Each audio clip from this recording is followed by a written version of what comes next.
Hi friends, I hope everyone is doing well. For this video, I decided I wanted to play. Occasionally, I like to film these type of videos when my week is very busy with non-art related responsibilities. Sometimes I feel stuck creatively and playing helps me to get unstuck. Or as with this video, I just want to play to see what I can create. This time around, I'm going to try something different. I brought out my container of small ephemera scraps. Instead of hand picking the papers I want to use, I'm going to grab, without looking, a few pieces for each collage to see what I can create. Going into it, I know that not all the collages will be masterpieces, or none will be, and that's okay. I encourage you to play without the expectation of a perfect collage. The only supplies that will be used besides the ephemera will be a glue stick, scissors, and my 5-inch square art journal. I like to use a small art journal when I'm playing. So that's it. Let's get started. When editing, I realize you don't see that I'm grabbing the ephemera without looking, so you'll have to trust me that I didn't look. I was happy with this pick of ephemera that has light, medium, and dark values.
I trimmed up the edges so I could have a better look at the collage to see if it's finished.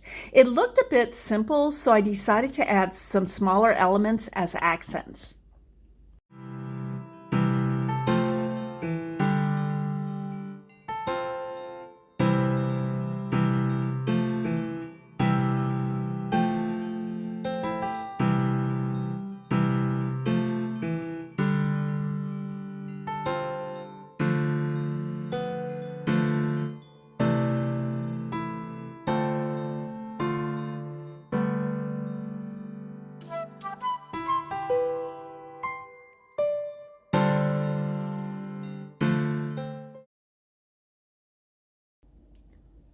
You may have noticed my hesitation after I picked this selection of papers.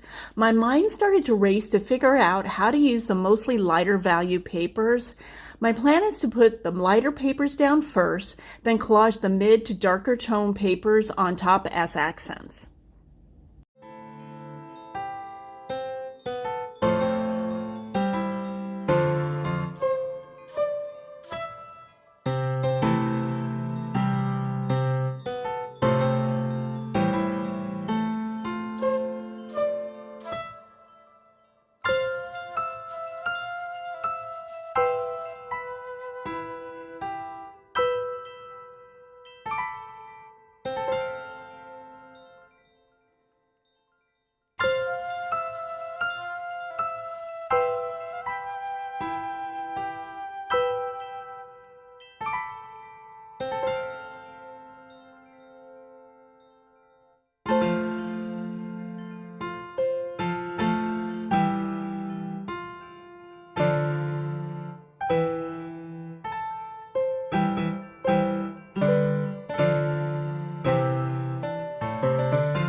The majority of the papers are muted green. Instead of grouping these papers together, I'll be spacing each one out.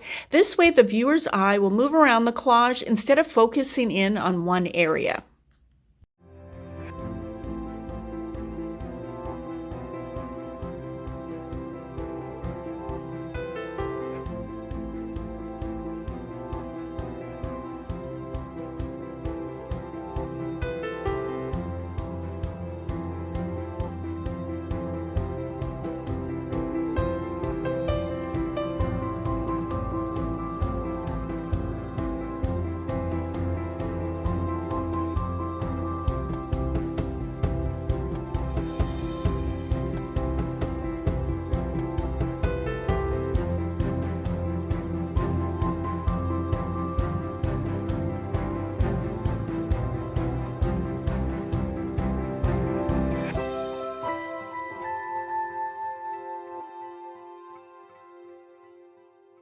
When I flipped over this piece of ephemera, I noticed that it had a pretty blue paint on this side.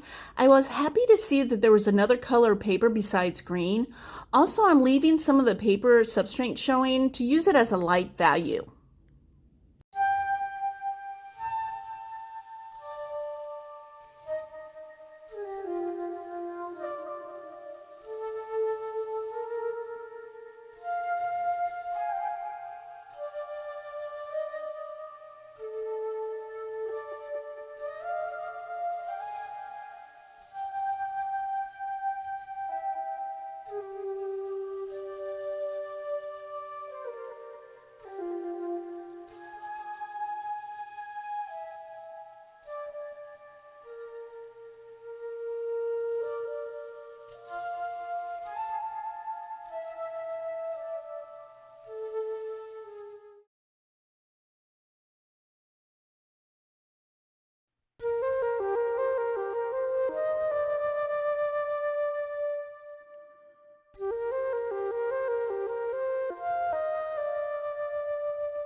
I decided to split up the burgundy paper since it was relatively large.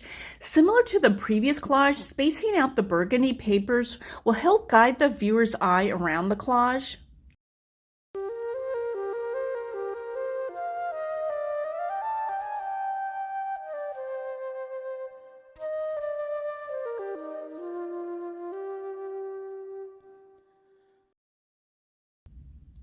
Since there is already 3 burgundy papers in this collage, I decided to use the unpainted side of this book page scrap.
This group of ephemera had another large piece of paper.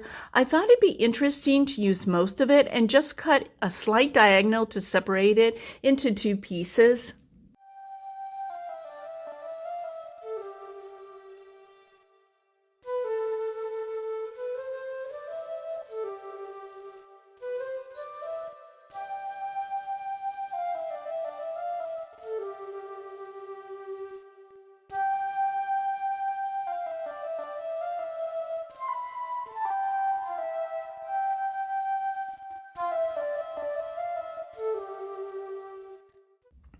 I like the design of the two dark green papers with the orange square. It's a good base to add other smaller pieces of paper on top of it, since the three pieces are solid colors.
There's definitely a variety of papers in this selection.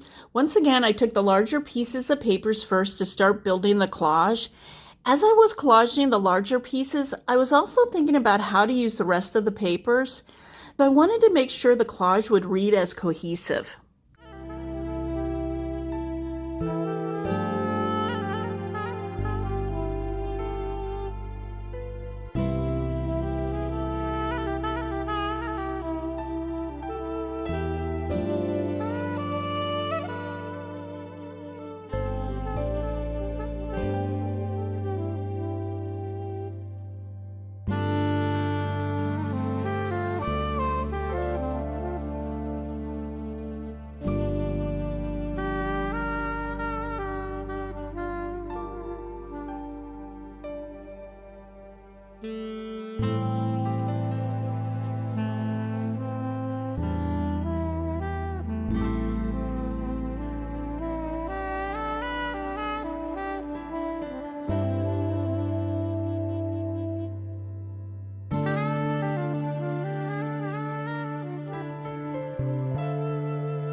Each one of these collages had its own challenges due to the paper selection, and I knew this going in, so I was prepared.